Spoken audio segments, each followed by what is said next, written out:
Un saludo muy grande a todos ustedes. No sé si alguna vez podremos vernos personalmente, pero es un placer verlos a través de estas pantallas, por lo menos a varios de ustedes.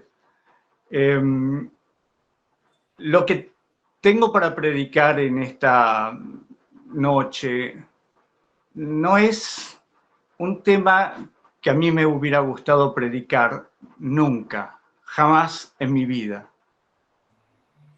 Hace 50 años yo estudiaba teología en la Universidad Adventista del Plata y cada vez que volvía a casa, en la iglesia me hacían predicar. Claro, Daniel está estudiando teología, ya debe saber predicar, pero era el primer año que estaba estudiando teología. ¿Cuánto podía predicar? Y me mandaban ahí al frente, al púlpito, a predicar. Y buscando temas para mis predicaciones, cayó en mis manos una versión en inglés de la Biblia King James. Y no sé por qué, una de esas cosas que Dios hace y que permanecen en la mente de una persona durante mucho tiempo sin darse cuenta que lo que leyó hace 50 años tenía una relevancia muy importante.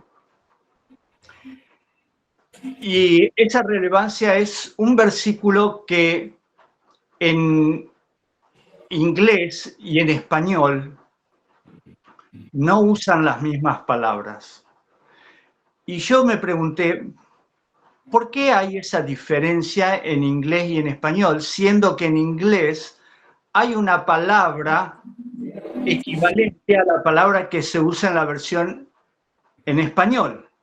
Pero ¿por qué en inglés usaron otra palabra? Y a pesar de que lo pregunté a mucha gente, a nadie le importó y nadie me supo decir por qué habían usado en inglés otra palabra distinta a la que se usaba en español. Pero esto es para engancharlos hasta el final de esta predicación, porque recién al final les voy a contar cuál es el versículo que está escrito de distinta manera en inglés o traducido en distinta manera en inglés y en español. Solo les voy a decir que la versión en inglés tiene la traducción correcta. Lo chequeé en la versión griega y la palabra que aparece en griego es equivalente a la palabra que aparece en inglés y no es equivalente a la palabra que aparece en español. Tiene cierta aceptación, o sea, no es blanco y negro, es blanco y un gris, ¿no? Pero eso lo vamos a dejar para el final.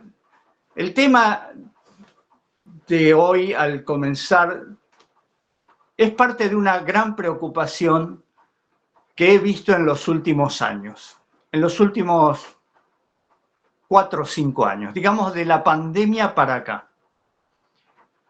Y me voy dando cuenta, tal vez ustedes no lo sepan, pero soy una persona muy observadora de los movimientos que se van realizando en el mundo. De eso nada más, o sea, no soy muy observador de otras cosas. Mi esposa, por ejemplo, siempre me dice, pero ¿no te diste cuenta que tal y tal? No, no me di cuenta, estaba pensando en otra cosa, no me di cuenta. Pero sí me doy cuenta de cómo va el mundo avanzando hacia el desarrollo final del conflicto. Desde hace muchos años, desde la caída de la Unión Soviética, que vengo dándome cuenta de esto. Y a pesar de que he leído muchos libros de Elena de White, he leído mucho la Biblia y conozco el desenvolvimiento profético de este tiempo, yo esperaba en lo más íntimo de mi corazón que lo que está ocurriendo ahora no ocurriera. Aunque sabía, Elena de White lo dejó escrito en El Gran Conflicto, en otros libros, Eventos de los Últimos Días, etc. Dejó las pautas establecidas de lo que íbamos a esperar. Pero yo decía, Dios quiera que no, porque una de esas partes tocaba a mi iglesia, a la Adventistas del Séptimo Día, la iglesia de mis padres, de mis abuelos. Durante 100 años la iglesia adventista fue la iglesia de mi familia. Y yo no quería que llegara el momento en el cual los miembros fieles de la iglesia iban a ser perseguidos y borrados de la iglesia. Pero no porque tuvieran pecados. El pecado es no estar de acuerdo con las pautas, las cosas que hacen los dirigentes. Máximos o mínimos, no importa.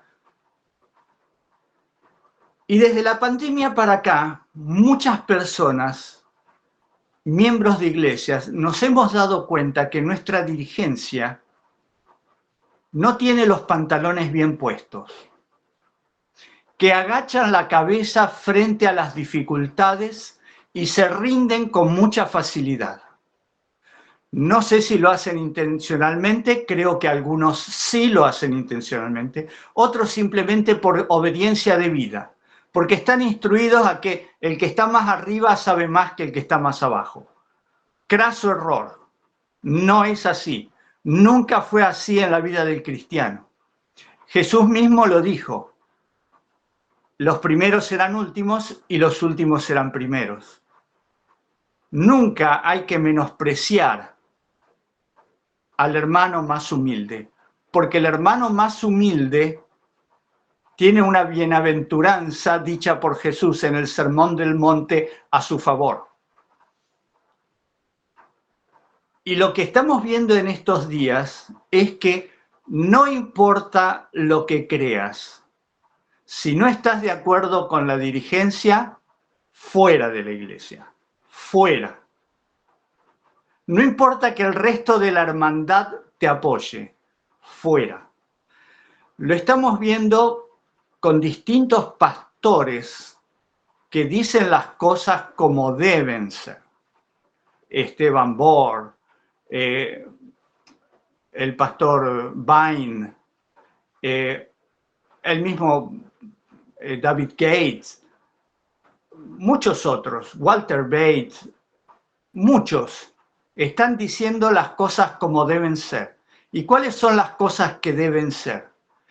Que las políticas que está siguiendo la Iglesia Adventista nos acercan cada vez más a Roma.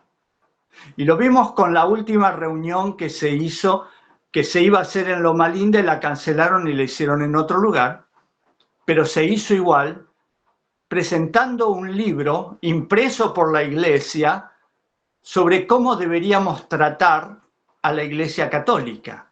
Y ese libro está totalmente en contra de lo que dice el conflicto de los siglos.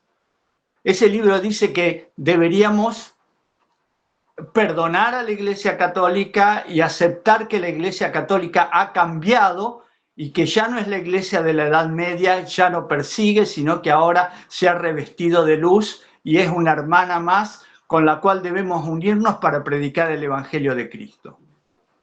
Yo no tengo ningún inconveniente en unirme y estudiar la Biblia con un católico y amarlo, y de hecho muchísima gente que me rodea es católica y es sincera y los amo. Pero no puedo aceptar que las políticas del Vaticano estén a favor de la predicación del Evangelio.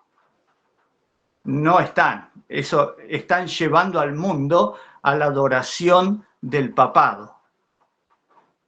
Y lo que está ocurriendo hoy en día es que se está desatando una persecución cada vez más virulenta contra todos aquellos que denuncian cualquiera de estas cosas.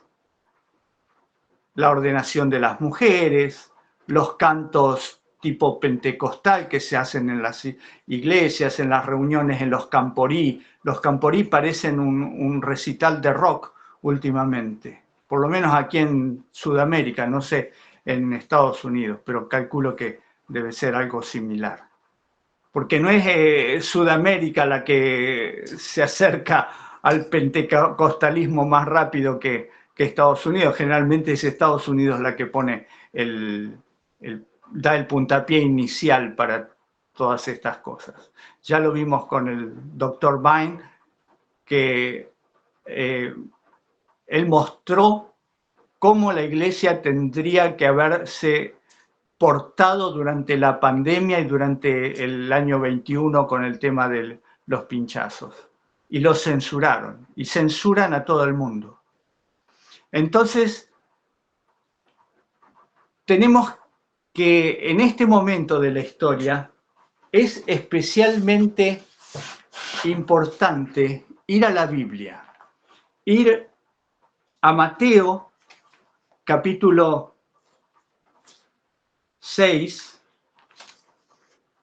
5, 6 y 7, ya se imaginarán ustedes qué es lo que vamos a encontrar ahí, ustedes también lo conocen. Mateo 5, 6 y 7, el Sermón del Monte. Y acá hay un versículo que forma parte de las bienaventuranzas, que dice así: bienaventurados los que padecen persecución por causa de la justicia, porque de ellos es el reino de los cielos. Es el versículo 10. Y el versículo 11 dice: bienaventurados seréis cuando por mi causa os insulten, os persigan y digan toda clase de mal contra vosotros mintiendo. Gozaos y alegraos, porque vuestra recompensa es grande en los cielos, pues así persiguieron a los profetas que vivieron antes de vosotros. Hoy se cumple estas palabras, más que nunca antes, porque las peores persecuciones son las que comienzan por la casa de uno, son las más dolorosas. Lo que dije al principio de esta conversación, de esta charla.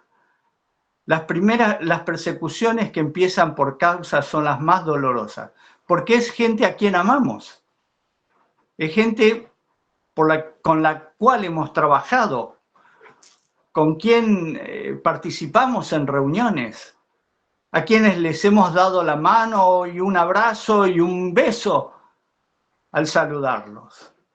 Y allí comienza la persecución. En las bienaventuranzas tenemos el mensaje del Señor de que no importa las dificultades que vengan, el Señor está allí para ayudarnos. Quiero invitarlos a escuchar lo que Elena de White escribió, y esto sé que a muchos de ustedes les tocará íntimamente. Elena de White dice, Eventos de los Últimos Días, páginas 28 y 29. Las plagas de Dios ya están cayendo sobre la tierra, arrasando las estructuras más costosas como si fuera mediante un soplo de fuego desde el cielo. ¿No harán estos juicios recapacitar a los profesos cristianos?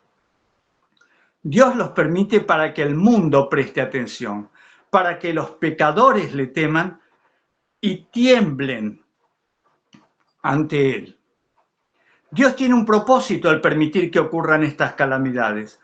Son uno de sus medios para llamar a los hombres y mujeres a la reflexión. Mediante fenómenos insólitos a través de la naturaleza, Dios expresará a los incrédulos agentes humanos aquello que ha revelado claramente en su palabra. Lo han experimentado muchos de ustedes en estos días. Y yo también lo experimenté. Lo experimenté en el año 2018. Aquí en la provincia de Buenos Aires, donde vivo, no hay huracanes. Los huracanes se forman en lugares donde el agua se calienta y entonces produce un huracán. En Buenos Aires no se calienta nunca el agua del mar, así que no hay huracanes. Pero sí hay tornados, como los que ocurren también por allí en las llanuras de Estados Unidos. Hay tornados. Una vez por año por lo menos pasa un tornado. Y en el año 2018 pasó un tornado por aquí que durante 5 horas, a una velocidad de 50 millas, 80 kilómetros por hora, sopló continuamente.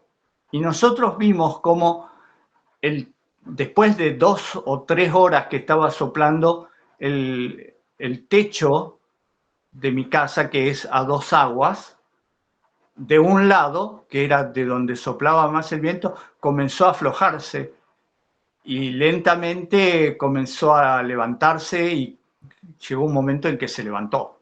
La mitad del techo se levantó y no dejaba de llover.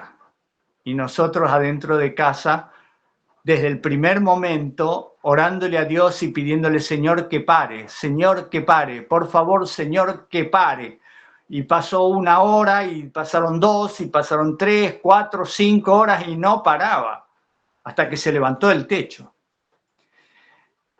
Y nosotros, igual que ustedes, los que han sufrido daños, pensábamos y le decimos al Señor, Señor, pero no estamos aquí haciendo tu obra, ¿por qué nos castigas de esta manera? Pero no es un castigo del Señor, el Señor lo permite porque Él nos dice lo siguiente: Dios tiene un propósito al permitir que ocurran estas calamidades. Y tenemos que entender que ese propósito también nos incluye a nosotros, a los que creemos. No digo a los que somos hijos fieles, a los que creemos estar del lado del bien, ser hijos fieles de Dios. Pero el Señor también tiene que llamarnos a reflexionar a nosotros. ¿O no? Yo creo que sí, porque todavía no somos puros, porque todavía no hemos llegado al grado que el Señor desea que tengamos de pureza para afrontar lo que viene. Porque viene cosas peores. ¿Qué aprendí yo cuando se voló el techo? Primero, había que reconstruirlo. Y hubo que pedir un préstamo en el banco porque no teníamos el dinero para reconstruir la mitad del techo. Entonces tuvimos que pedir un préstamo. Pero también aprendimos que cuando construimos la casa, nosotros no sabíamos que era una zona con tornados de esta magnitud. Es más, habíamos preguntado, pero nadie nos dijo. No, o sea, no es habitual que pase y sople un tornado durante 5 horas. Entonces tuvimos que hacer una modificación en el techo. Levantar una pared y en vez del techo ser a 2 aguas, quedó a 1 agua y una pared se levantó y el techo cae, en vez de caer así, cae así. Y la pared está desde el lugar en que soplan los vientos normalmente, que aquí en Buenos Aires es desde el suroeste. Bueno, aprendimos algo que no lo sabíamos cuando construimos la casa. La casa quedó mejor, más segura. Gracias, Señor, el préstamo se pagó, era a 2 años, así que se terminó de pagar en la época de la pandemia. Y el Señor nos estaba advirtiendo de lo que está viniendo ahora en el resto del mundo. En incendios, Elena de White dice: ¿con cuánta frecuencia oímos hablar de terremotos y ciclones, así como de la destrucción producida por incendios e inundaciones con gran pérdida de vidas y propiedades? Aparentemente estas calamidades son estallidos caprichosos de las fuerzas desorganizadas y desordenadas de la naturaleza, completamente fuera del dominio humano, pero en todas ellas puede leerse el propósito de Dios.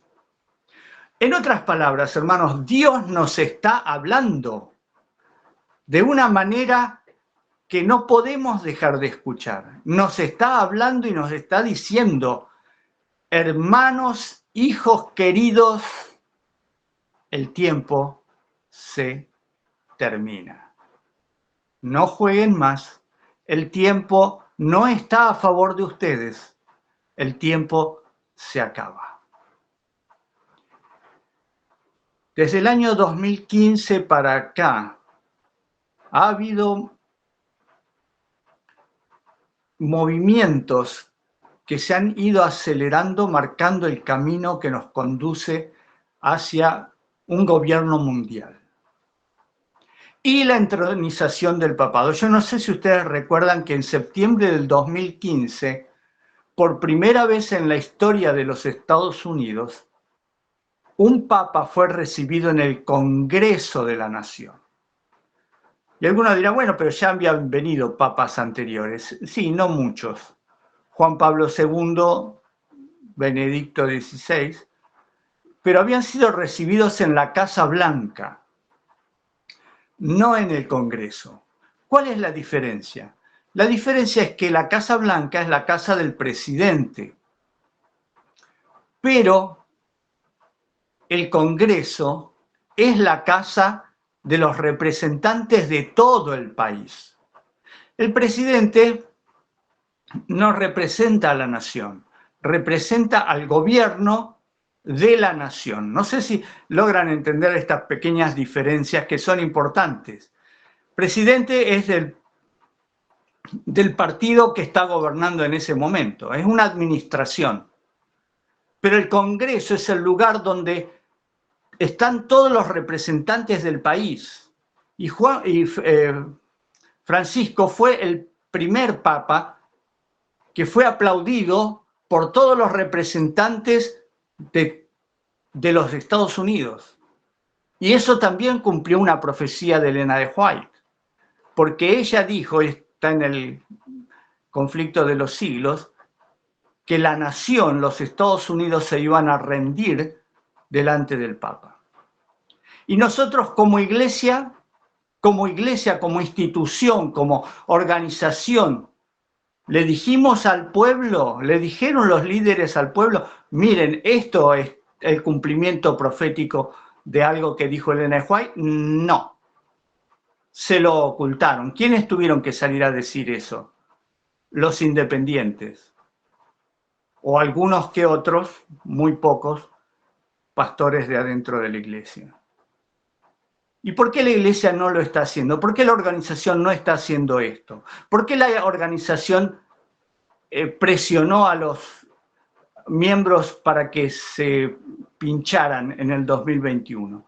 ¿Por qué la organización fue la primera que cerró las iglesias cuando muchos otros líderes cristianos dijeron, yo no voy a cerrar mi iglesia porque yo abro la iglesia y le digo a los miembros, vean que acá hay salvación, que acá hay sanidad?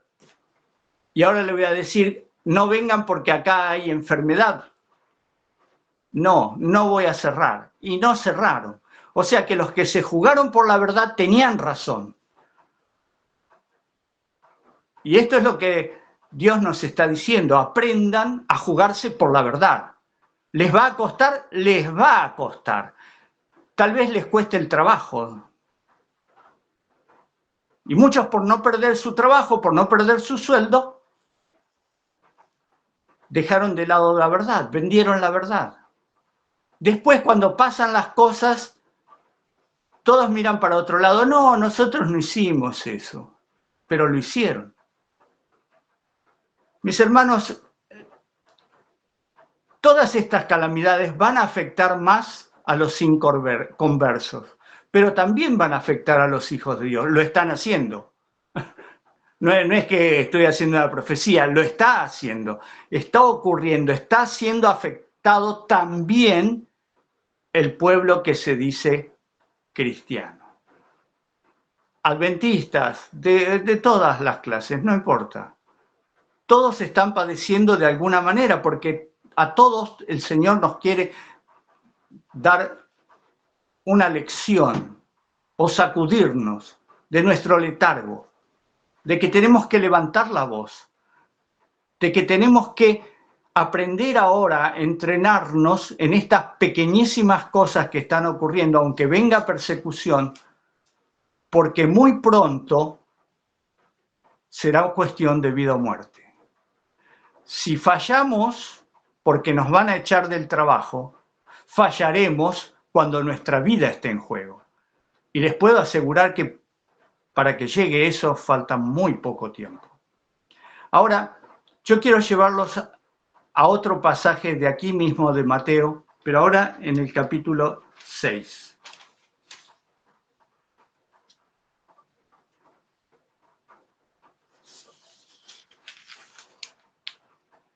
Capítulo 6, versículo 26 en adelante, el Señor nos dice cómo Él nos ve a nosotros.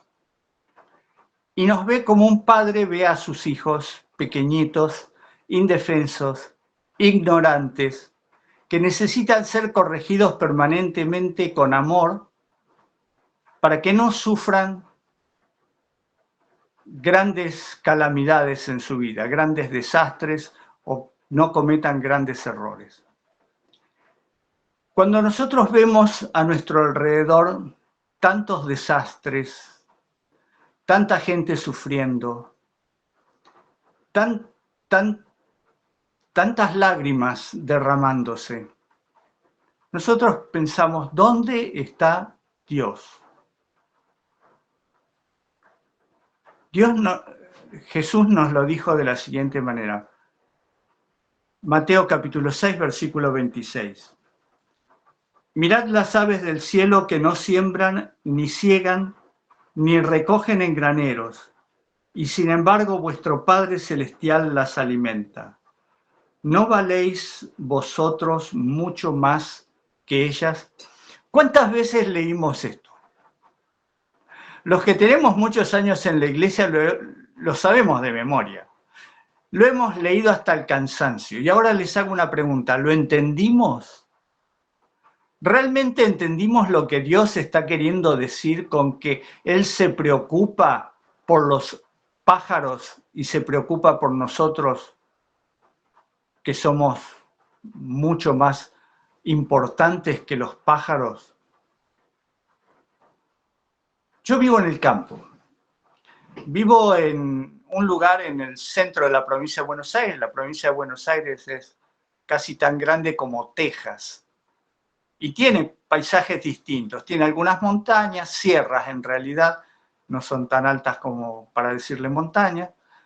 Tiene mucha llanura, tiene playas. Y acá en el campo he aprendido muchas lecciones que seguramente en la ciudad no hubiera aprendido de ninguna manera. Cuando estoy haciendo alguna tarea en el campo, especialmente cuando estoy cortando el césped, enseguida veo que detrás mío vienen los pájaros. Y yo siempre digo, ¿por qué no venían antes? ¿Por qué tienen que venir ahora que estoy cortando el césped? ¿Por qué no vinieron antes a comerse los bichos? Pero es que yo les ahorré parte del trabajo.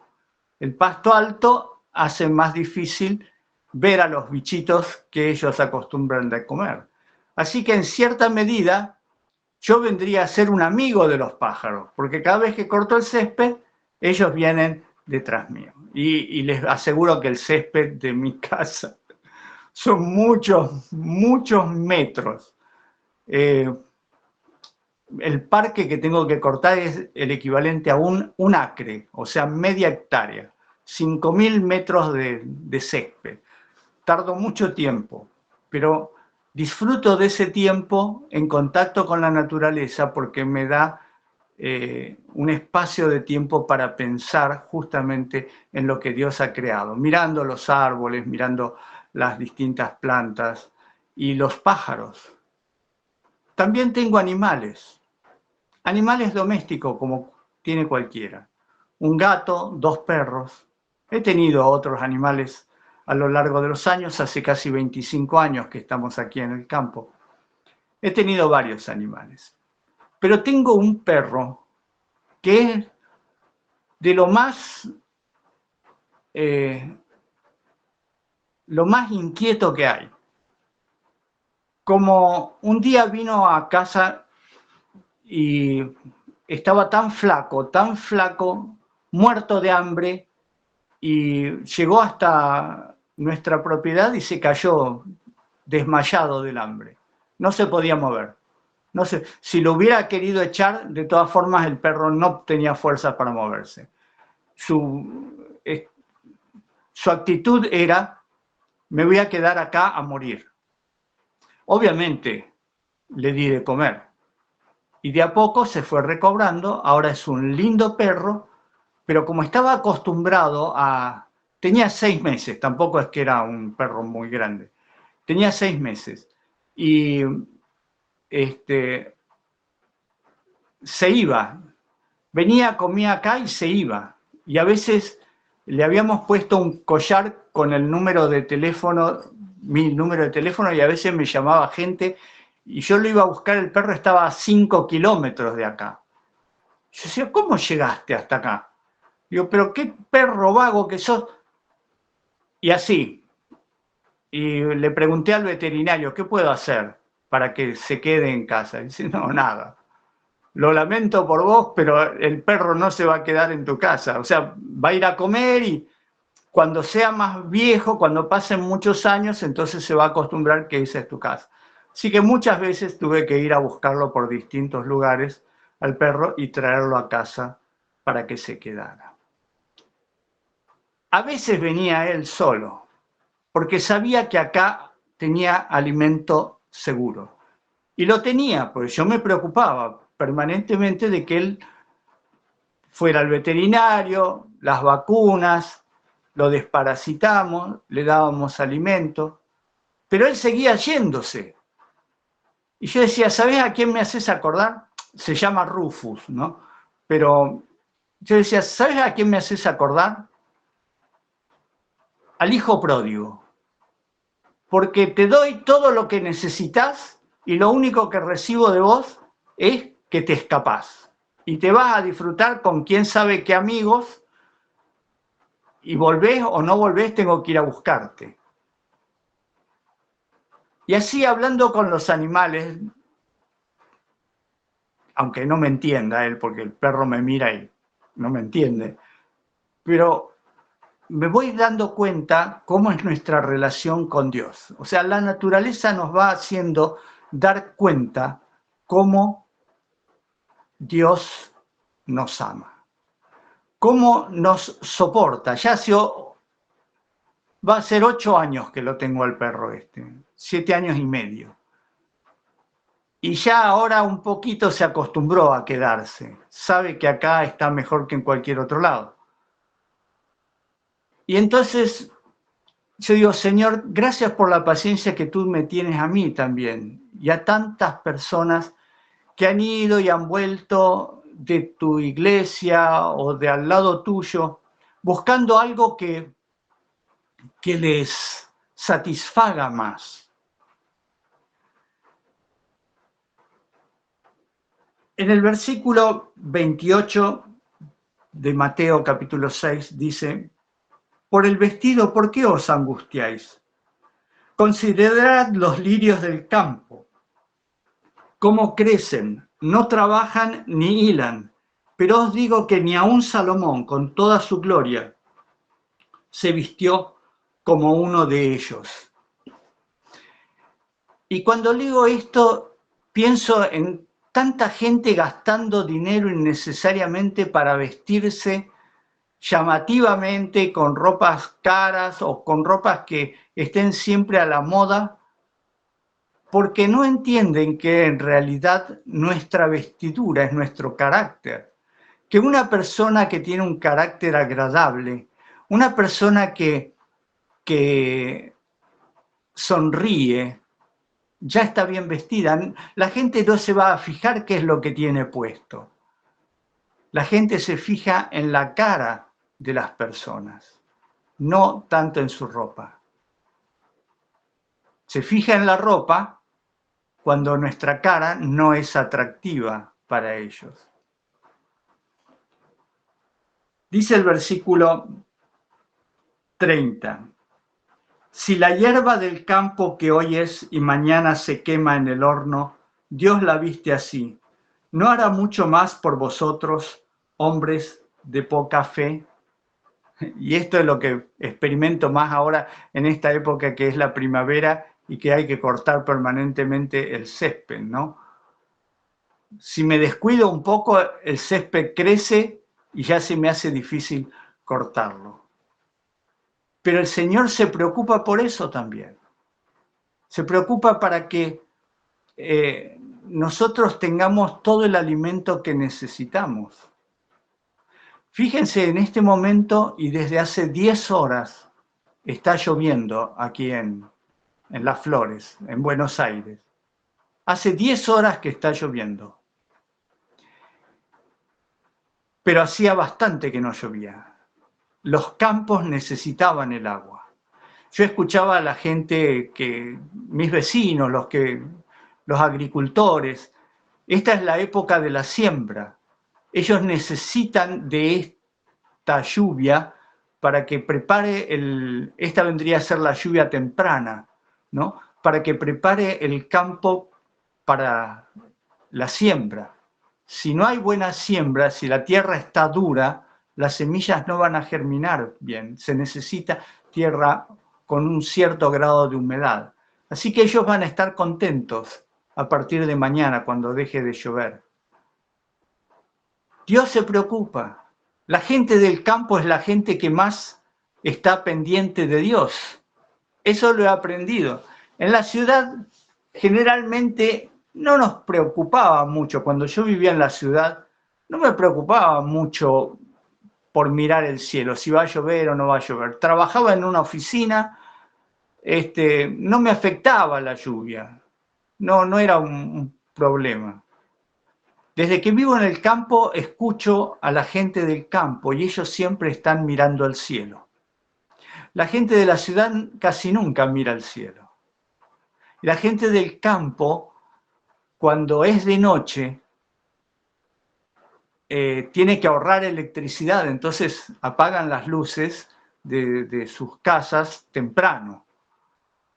Y luego uno puede mirar el cielo y ver la cantidad de estrellas, el cielo tachonado de estrellas, y se siente más cerca de Dios. La gente del campo se siente más cerca de Dios, siempre.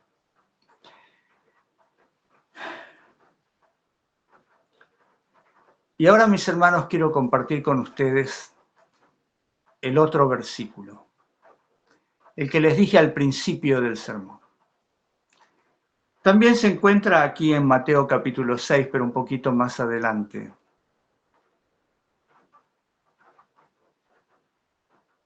Vamos a llegar de a poco. El versículo 31 dice: no os angustiéis, pues, diciendo, ¿qué comeremos o qué beberemos o qué vestiremos? Porque los gentiles se angustian por todas estas cosas, pero vuestro Padre Celestial sabe que tenéis necesidad de todas ellas. Versículo 33. Buscad primeramente el reino de Dios y su justicia, y todas estas cosas os serán añadidas. Creo que esta es la versión que todos nosotros conocemos en español, pero sé que algunos de ustedes manejan bien el inglés. Jesser, por ejemplo. La versión en inglés del versículo 33 no dice lo mismo que en español. La voy a decir de memoria. Dice así: Seek ye first the kingdom of God and his righteousness. La primera parte es igual. Seek ye first, buscar primero, the kingdom of God, el reino de Dios, and his righteousness. ¿Por qué no dice justice? ¿Por qué no dice justicia en la versión en inglés? Y dice righteousness. Righteousness es justicia. Algunas de las acepciones podrían acercar, la palabra righteousness a justicia, pero no es la versión exacta. En griego, la palabra que en español es traducida como justicia es rectitud. Y la traducción de righteousness es rectitud. O sea que la traducción en inglés es más correcta a lo que dice el original en griego. Y si nosotros miramos con atención, lo que está diciendo este versículo es: buscad primero el reino de Dios y su rectitud. ¿Y cuál es la rectitud? ¿Cuál es la rectitud? ¿Cuál es el camino recto por el cual tenemos que seguir? Porque al buscar el reino de Dios, nosotros estamos buscando el lugar ideal. Estamos buscando la vida eterna. Y Jesús dijo en Juan capítulo 14 que Él es la rectitud, Él es el camino, Él es la verdad y Él es la vida eterna. Lo que nos está diciendo acá en el versículo 33 es que busquemos primero el reino de Dios, y el lugar por el cual llegamos al reino de Dios, su rectitud por la cual llegamos al reino de Dios, es Cristo, es el camino. Qué sencillo, ¿no? Es lo mismo que dice Juan, un poco más, más adelante, allí en el capítulo 14 de su evangelio.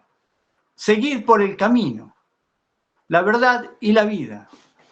Mis hermanos, no importa si te echan de la iglesia, no importa si tu familia reniega de ti porque no estás de acuerdo con lo que ellos creen. No importa si te tildan de que eres sectario, que eres de alguna secta. No importa. No importa nada si te mantienes del lado de la verdad. Porque en este tiempo la verdad está por el suelo. Y es necesario que en este momento de la historia del planeta Tierra, aquellos que amamos la verdad y que nos enoja la mentira, levantemos el estandarte y defendamos la verdad. Defendamos a Cristo, que es la verdad. Muchas personas están saliendo por allí a desparramar mentiras, porque el padre de la mentira es el que quiere tomar el control del planeta, pero todavía hay hijos fieles que se juegan por la verdad, que no importa lo que tengan que perder, están dispuestos a perder, porque siguen al Maestro que perdió su vida por nosotros.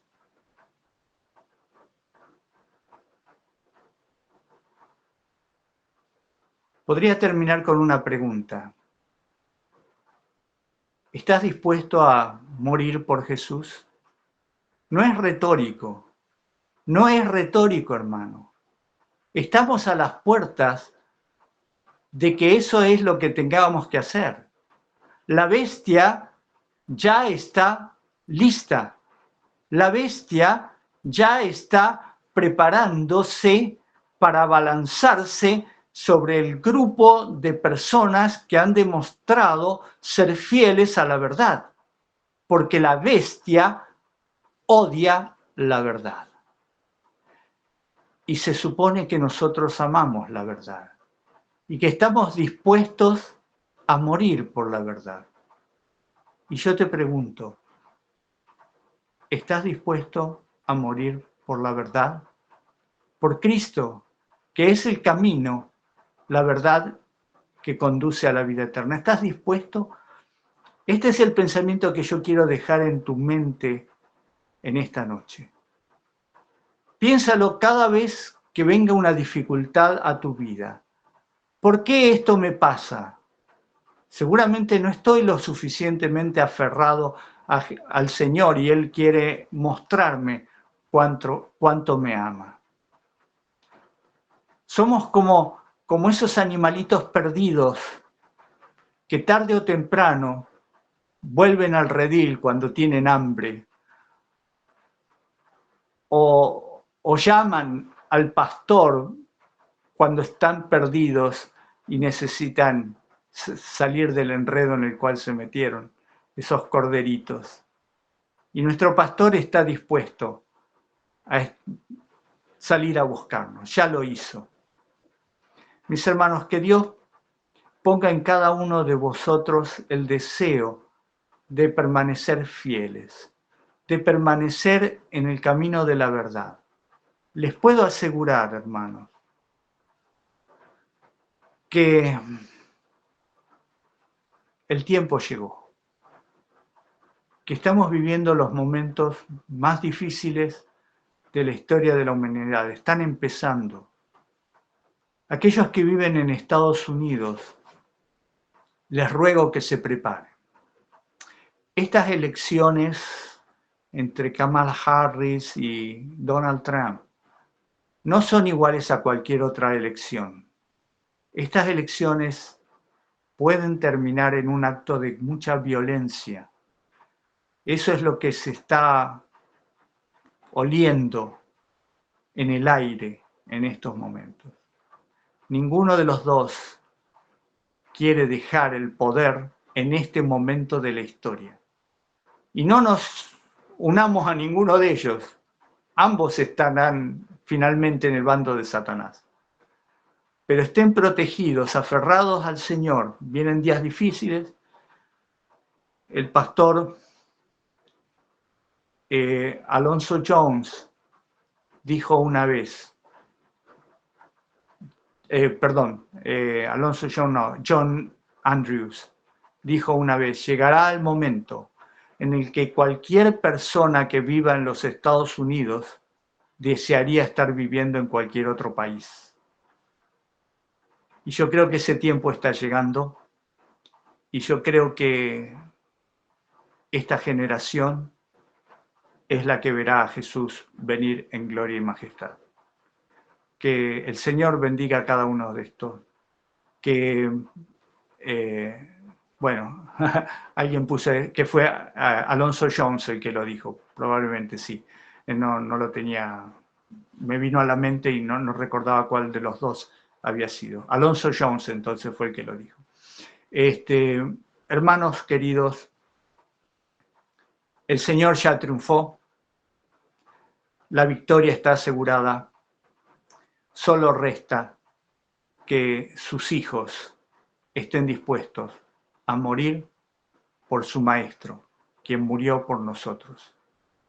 La vida eterna es lo importante. El tiempo aquí se está terminando. Las profecías se están cumpliendo. Lamentablemente, las profecías que tocan a la Iglesia Adventista también se están cumpliendo. Un abrazo grande. Mi deseo para que cada uno de ustedes esté firme en el tiempo que ya viene. Dios les bendiga y si me permiten voy a terminar con una palabra de oración. Querido Padre, gracias porque confías en nosotros el estandarte de la verdad. Señor, que no te defraudemos nunca. Úngenos con tu espíritu. Derrama esa lluvia que tanto necesitamos para que pueda la semilla ser plantada en los campos que ahora están siendo regados. Mucha gente está preguntándose, ¿dónde estás tú en estos momentos de dolor, de desesperación y de calamidades? Señor, que nuestras palabras puedan llevar ánimo de que tú estás al control y que tú los amas y los protegerás como proteges a los pajarillos y a los animales del campo y a todas las criaturas que has creado.